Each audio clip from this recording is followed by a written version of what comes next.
We all know the feeling. You're sitting at a dinner party, and the conversation takes a turn for the Wall Street. Suddenly, everyone's speaking a different language. Derivatives, collateralized debt obligations, credit default swaps. It's enough to make your head spin. You smile politely, but inside, you're desperately trying to remember what a hedge fund actually does. It's like stumbling into a secret society where everyone else seems to be in on the joke, except you. The truth is, the world of finance can feel like a giant magic show. But unlike a magic show, the stakes are incredibly high.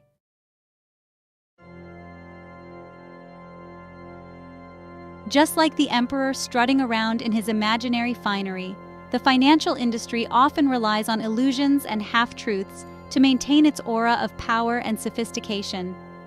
Admati and Hellwig argue that much of what passes for financial wisdom is nothing more than smoke and mirrors designed to confuse and mislead the public. They expose the ways in which banks, regulators, and even economists have perpetuated a system that is both fragile and unfair. The authors argue that the financial industry has grown too large and too complex, creating a system that is both unstable and prone to crises.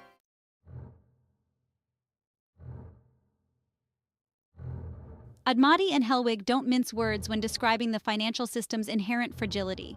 They argue that banks, despite their buttoned-up exteriors and air of impenetrable seriousness, are essentially built on a foundation of sand, or perhaps more accurately, a mountain of debt precariously balanced on a thin sliver of actual capital.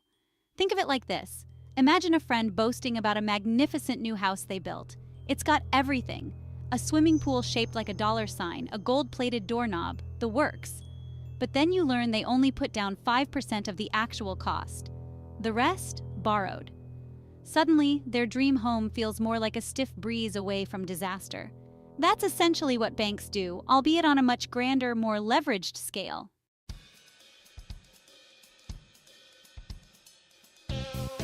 Now let's sprinkle in some derivatives. Don't worry, we'll keep it light. Imagine a casino, but instead of just betting on red or black, you've got thousands of different bets. You can bet on the weather in Botswana, the price of yak milk futures, or whether your neighbor's dog will bark during the next episode of Game of Thrones. Derivatives are kinda like those bets, but with stocks, bonds, and other financial assets. They're contracts that derive their value from something else. Sounds complex? It is. And that's part of the problem. See, derivatives can be used for hedging, which is a fancy way of saying managing risk.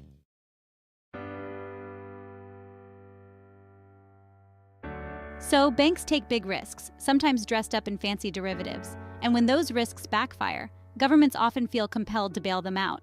After all, who wants to see grandma's life savings disappear because some hotshot banker bet the farm on a subprime mortgage synthetic CDO squared? But here's the kicker. Knowing they'll be saved encourages even riskier behavior. It's like giving your teenager your credit card and promising to pay off the bill no matter what. You can guess how that ends. This, my friends, is the too big to fail dilemma, a comedy of moral hazard playing out on a global stage. Banks know they're too big to fail, so they take bigger risks. Governments, fearing the consequences of a meltdown, keep bailing them out.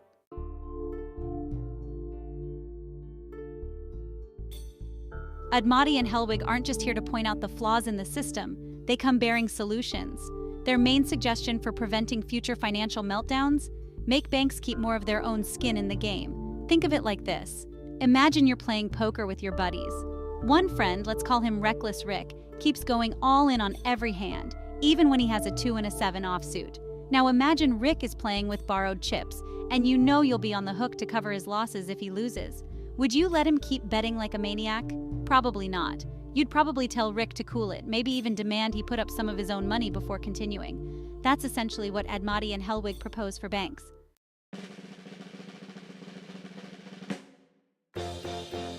Remember those complex derivatives we talked about earlier? The ones that resemble a financial casino designed by mathematicians on a sugar rush? Admati and Hellwig have some thoughts on those too. And no, it doesn't involve banning them outright, though that's tempting. Instead, they argue for greater transparency and simplification. Let's break it down using a slightly less abstract example. Imagine you're buying a tuna sandwich. Sounds simple, right? But let's say instead of just tuna, mayo, and bread, there are 50 different ingredients listed, some with names you can't even pronounce.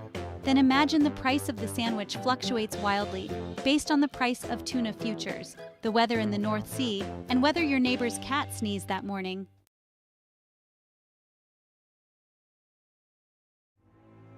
The too big to fail problem is a bit like a circus act gone wrong. We've got banks juggling chainsaws of risk, knowing that if they drop them, the government will swoop in with a safety net. Meanwhile, taxpayers are the clowns, holding their breath and hoping they don't get splattered with financial shrapnel. Admati and Hellwig argue that this whole circus act needs to end. They propose a multi-pronged approach to tackling the too big to fail issue, starting with breaking up banks that are deemed too big to fail.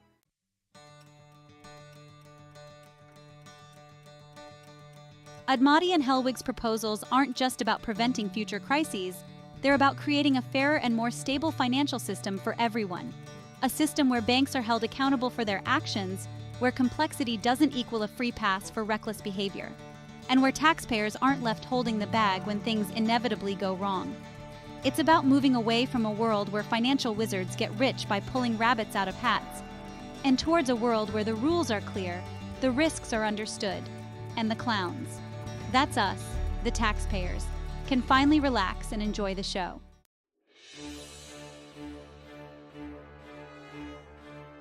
Imagine a world-class orchestra, instruments tuned, musicians poised, ready to unleash a symphony of financial prosperity. Now picture a mischievous gremlin sneaking in, swapping out the sheet music with a chaotic cacophony of risky bets and regulatory loopholes. That's essentially what happens when we ignore the warnings of the banker's new clothes.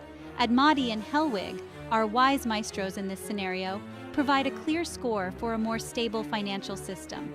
But what happens when we, the audience, allow the gremlins of short-term thinking and vested interests to drown out their melody? The music, my friends, can turn sour pretty quickly. Ignoring the advice in the banker's new clothes isn't just about abstract economic theory, it has real-world consequences.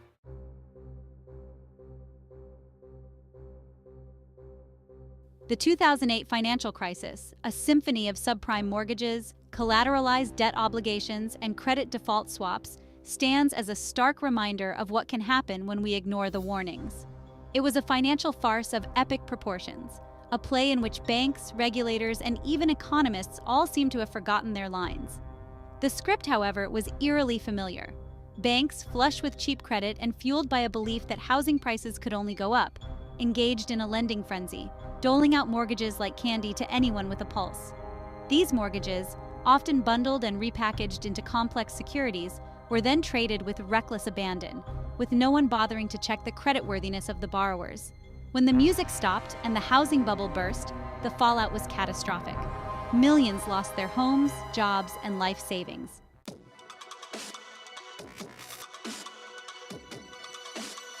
One of the key takeaways from the banker's new clothes is the importance of vigilance.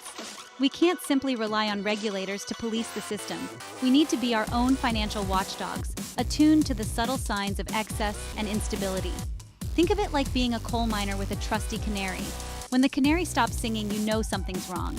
Similarly, when we see certain patterns emerging in the financial world, excessive leverage, opaque financial instruments, a belief that this time it's different, it's time to start asking questions. So, what are some of these warning signs? One key indicator is the level of leverage in the system. When banks and other financial institutions are allowed to borrow excessively, it amplifies both profits and losses.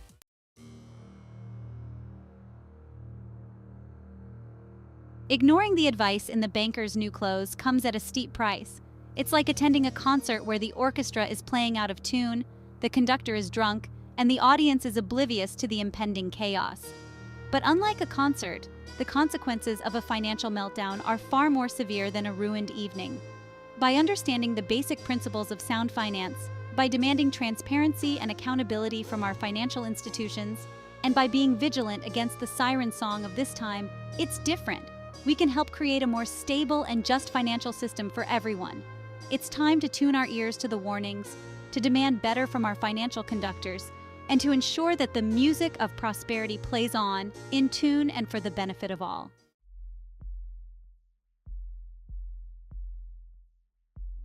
Let's face it, the world of finance often feels like a foreign country where everyone speaks in a confusing dialect of acronyms and technical terms.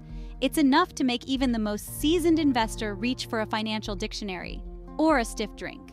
But as The Banker's New Clothes reminds us, understanding the fundamentals of finance isn't just for Wall Street hotshots. It's crucial for all of us. Think of it like this.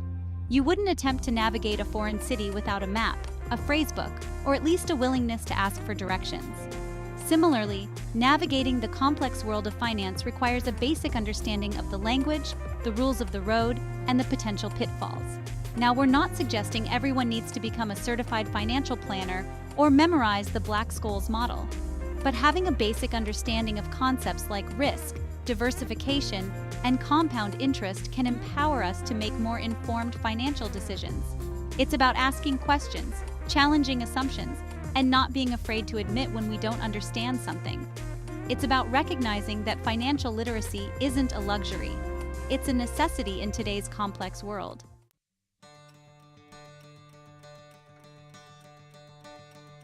For too long, individual investors have been treated like sheep in the financial markets, herded from one investment fad to another by slick salespeople peddling products they may not fully understand. The Banker's New Clothes encourages us to shed our woolly innocence and become more like shepherds of our financial futures. This means taking a proactive approach to managing our money, educating ourselves about different investment options, and not being afraid to ask tough questions of financial advisors.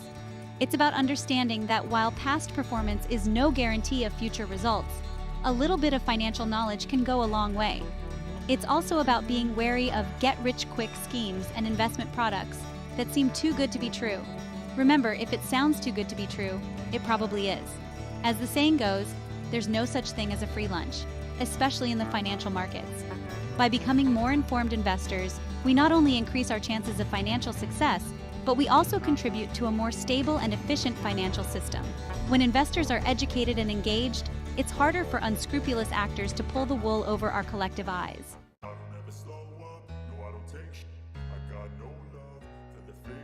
The Banker's New Clothes isn't just a call for individual action, it's also a plea for smarter regulation and a more responsible financial industry. Admati and Hellwig argue that policymakers need to go beyond simply patching up the holes in the system after each crisis. They need to address the underlying incentives that encourage excessive risk-taking and reward recklessness. Think of it like this. Imagine going to a tailor who keeps making you suits that are either too big or too small, with buttons that fall off at the slightest breeze. You wouldn't keep going back to that tailor, would you? You'd demand a refund, or at least a referral to someone who knew how to sew a straight seam. Similarly, we need to demand better from our financial tailors, the policymakers and regulators who are supposed to ensure the stability and integrity of our financial system. We need to push for regulations that promote transparency, accountability, and a level playing field. This means ending the too big to fail problem, closing regulatory loopholes that allow excessive risk-taking, and holding individuals accountable for financial misconduct.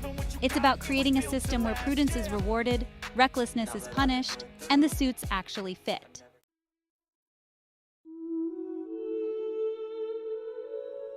The lessons of The Banker's New Clothes are both timely and timeless. They remind us that the emperor of finance is often wearing nothing more than our collective willingness to believe in illusions. But by becoming more financially literate, by demanding better from our financial institutions, and by advocating for smarter regulation, we can help sew a stronger, more resilient financial fabric for ourselves and future generations. It's time to stop pretending the emperor is fully clothed and start asking the tough questions. It's time to hold our financial leaders accountable and demand a system that serves the needs of the many, not just the few. After all, in the grand tapestry of the global economy, we're all threads in this together.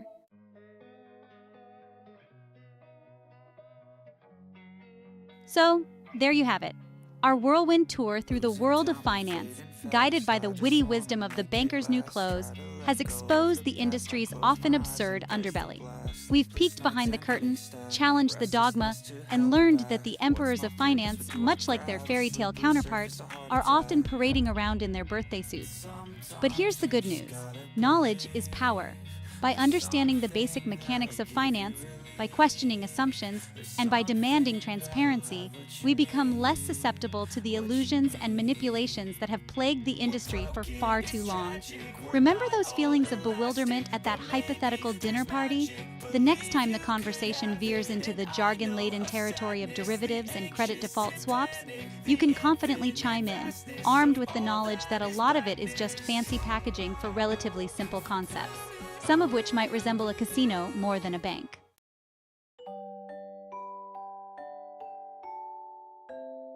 One of the greatest achievements of the banker's new clothes, and hopefully this essay, is making a potentially dry and intimidating subject both accessible and, dare we say, entertaining.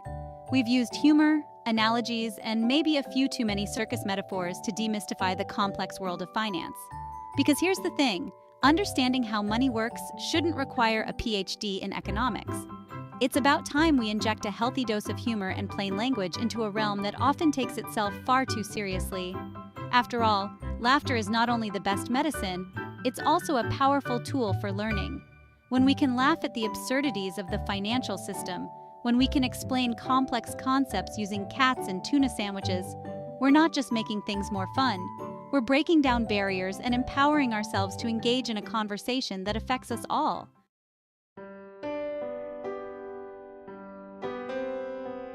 The next time you're confronted with a baffling financial product, a jargon-filled sales pitch, or a news headline screaming about the latest market meltdown, remember the emperor's new clothes. Don't be afraid to ask questions, to challenge assumptions, and to demand clarity. Just as the little boy in the fairy tale saw through the emperor's charade, we too have the power to see through the illusions and half-truths that often permeate the world of finance. By arming ourselves with knowledge, asking the right questions, and refusing to be swayed by empty suits and fancy titles, we can make more informed financial decisions for ourselves, our families, and our communities. Remember, the emperor has no clothes, and neither do bad financial decisions. Let's expose the naked truth, embrace financial literacy, and create a more stable and just financial system for everyone.